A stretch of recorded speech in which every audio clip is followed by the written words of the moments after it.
నమస్తే. Welcome to Suman TV. ఏదైతే తుని 2.5 ఏళ్ల పాప జ్ఞానేశ్వరి మిస్సింగ్ కేసుందో ఇప్పటికీ కూడా ఆచూకీ లభ్యం కాలేదు.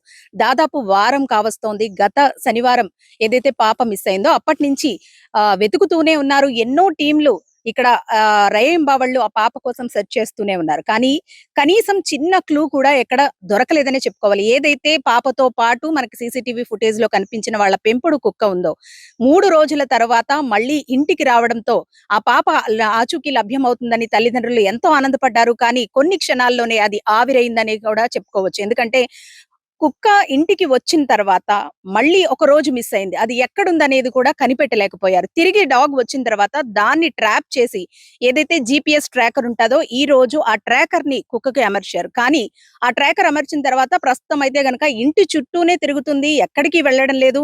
కనీసం ఆ కుక్కకి ట్రాకర్ అమర్చిన తర్వాత పాప ఆచూకీ కాస్తైనా తెలుస్తుందని ఎంతో ఆనందపడ్డారు. కానీ ప్రస్తుతానికైతే గనక ఆ కుక్క ఇంటి పరిసర ప్రాంతాల్లోనే సంచరిస్తున్న పరిస్థితి అయితే ఉంది.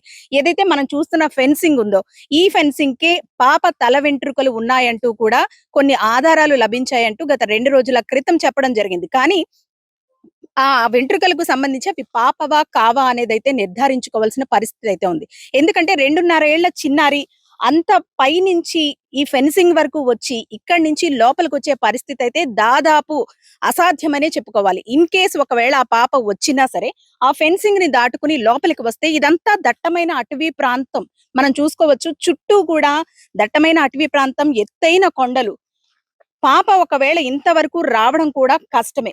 అందులోనూ ఈ తోటలోకి గానివ్వండి, లేదంటే ఈ పామాయిల్ తోటలోకి గానివ్వండి, ఈ లోపలికి గానివ్వండి, ఎవరైనా వస్తే గనక తిరిగి కిందకు వెళ్ళడానికి కూడా చాలా కష్టమైన పరిస్థితి.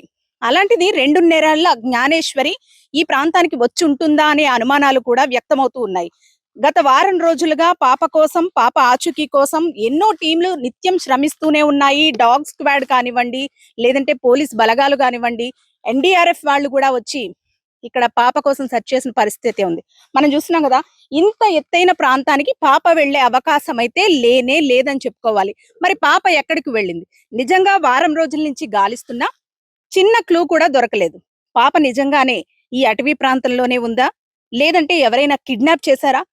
కిడ్నాప్ చేసుంటే గనక ఈ వారం రోజుల్లో ఏదో ఒక సమాచారం అయితే దొరికేది. కానీ అది కూడా లేకపోవడం అయితే గమనార్హంగా చెప్పుకోవచ్చు.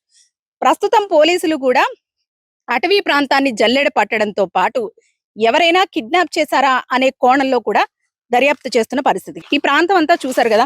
కనీసం మనం కూడా ఇంత పైకి రావడానికి చాలా కష్టపడాల్సి ఉంటుంది.